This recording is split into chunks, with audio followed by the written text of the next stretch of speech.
water go down the wrong pipe?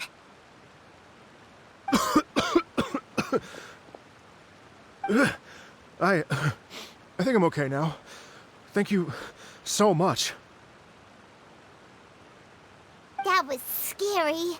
Well, at least you're all right. All thanks to your savior here. Oh, a little girl? Greetings, everyone. My name is Yaoyao. It's a pleasure to make your acquaintance. Whoa, she's so well-mannered. My name's Paimon, and this is the Traveler. I'm Dvorak, a musician from Fontaine. I came through Stone Gate intending to head towards Liyue Harbor, but then I became captivated by the beautiful scenery, and before long, I was completely lost. Just now, I was so mesmerized by the waterfall that I slipped and fell into the water. If it weren't for Miss Yaoyao's help, I shudder to think what might have happened. It's all right, Mr. Dvorak. The splashing around the bottom of the waterfall means the stone path is always wet and slippy. You definitely have to be careful. Next time you're exploring an unfamiliar environment, try to focus on what's right in front of you. Don't let your mind wander. As long as you watch your step, accidents like this won't happen anymore. Yes, ma'am. I understand. I'll remember to be more careful next time.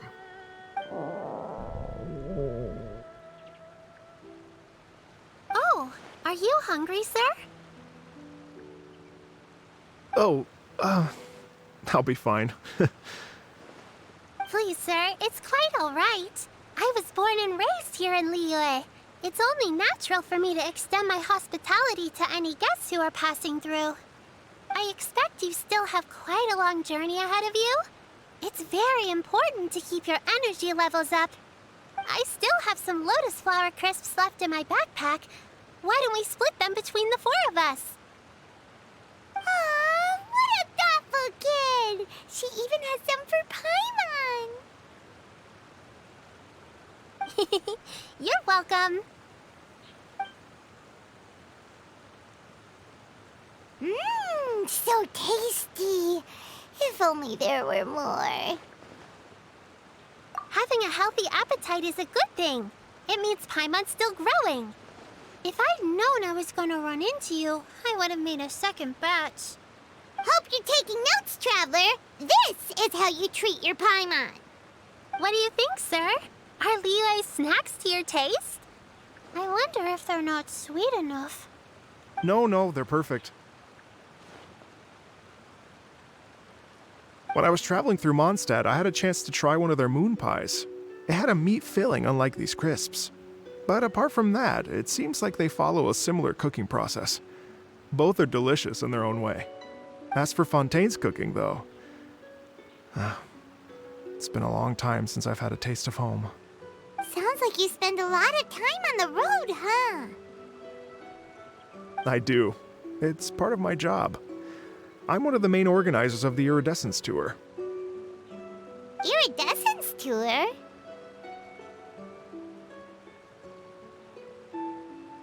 The Iridescence Tour is one of the biggest music festivals in Fontaine. We're looking to expand, though. Our aim is to hold a festival in every nation. At least, all the main organizers share this goal. Unfortunately, it's a long story, so I'll spare you the details. But anyway, so the main reason I'm traveling all around Tavad is to promote our music festivals. But I have some personal reasons, too. Well, what are they? Just tell us already. Let me see. Well, to explain it in full, I'd have to start with a story from my ancestors. I don't want to take up too much of your time. Oh, I love listening to stories. We want to hear it too. Okay, then I'll start from the beginning. The story goes that my ancestor, who was also a traveler, once slipped and fell into a lake during his travels. As he was sinking and gasping for breath, he heard a wondrous tune in the air. They say it was the most beautiful, moving melody he had ever heard. Even in that life and death moment, the ethereal music seized his full attention. and almost made him forget the fact that he was drowning. When he finally came to, he found that he had already been brought ashore. Not too far from him stood an unfamiliar woman with an almost divine aura. Once she saw that he was no longer in danger, she left without a word. My ancestor tried to run after her to give his thanks, but although a mere dozen paces separated them, no matter how quickly he gave chase, he drew no closer and remained a dozen paces behind. In the end, all he could do was to bow in thanks to the woman as he watched her walk away towards the rivers and mountains in the distance, before at last he turned around and made his way home. Once he returned to Fontaine, he began to learn an instrument so that he could spread his story far and wide, just like the bards. After generations of retelling, embellishing, and dramatizing, people have come to think of that lady as something like a fairy. The story's become something of a local legend in Fontaine. It's called the Lady Overlooking the Lake. People now say that if you go down to the lakeside and play an instrument, so long as you play a pleasing melody, you will hear a fairy lady who is hiding out of sight, playing along with you. Wow! Well, yes. As it stands now, it's become a touch too romantic and detached from reality. But I understand the original story and its historical grounding better than anyone else. I wanted to find out the truth of this tale. So I decided to retrace my ancestors' steps and search for that lady's modern-day descendants. Of course, there's no way of knowing where my ancestor fell into the lake all those years ago.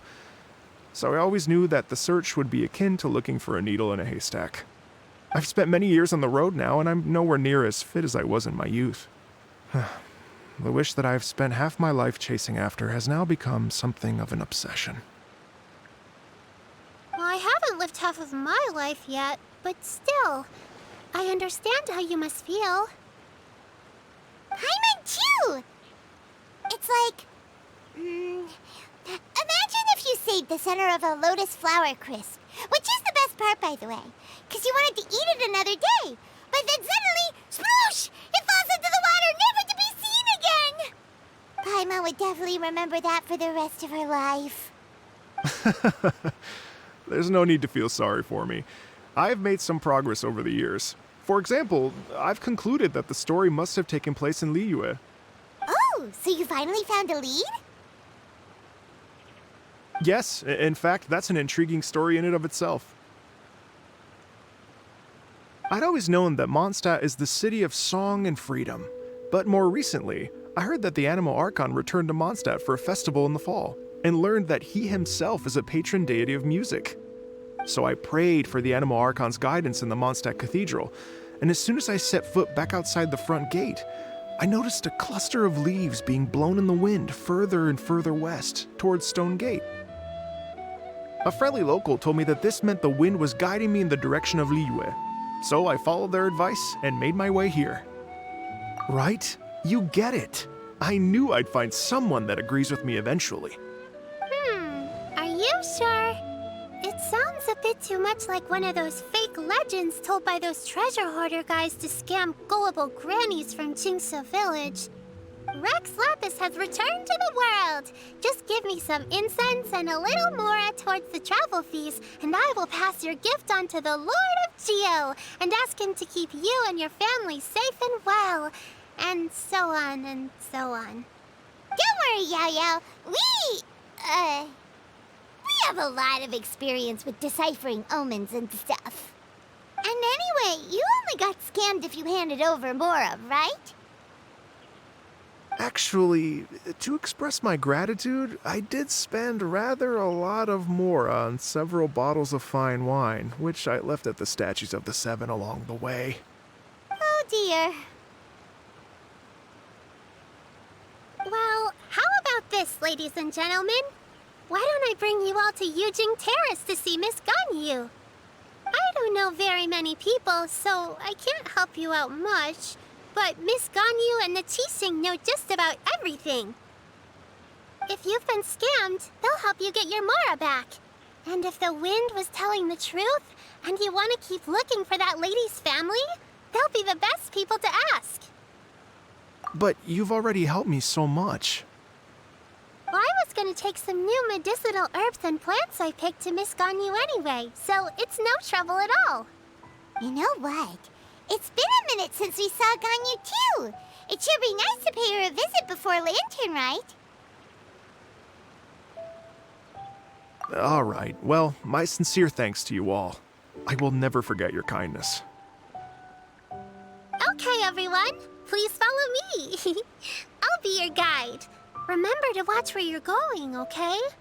Uh-oh. Paimon's out of a job. Oh well, Paimon will just be a cheerleader instead.